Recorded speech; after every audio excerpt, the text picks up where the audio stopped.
You ask Tiger to solve. This deals with linear equations with one unknown. The final result is x equals 9.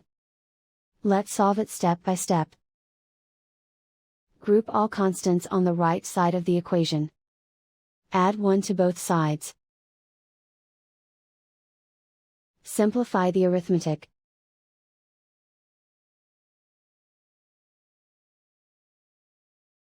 Isolate the x. Divide both sides by 5. Simplify the fraction. Find the greatest common factor of the numerator and denominator. Factor out and cancel the greatest common factor. And so the final result is x equals 9.